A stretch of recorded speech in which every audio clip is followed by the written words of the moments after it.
Ոչ մի տարբերություն չկա Հայաստանը թուրքացման տանող քարոզչության, ասենք այն քարոզչության, որ իբր Հայաստանը գնում է դեպի թուրքացում, եւ այն մարդկանց միջև, ովքեր առ այսօր պնդում են, որ Հայաստան պետք է միութենական պետության մաս կազմի։ Նույն։ Եվ այստեղ հարցը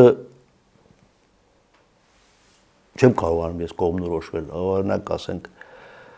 էմոցիոնալության մեջ է, մարդիկ չեն կարողանում իրենց էմոցիաները զսպել, ծայրահեղ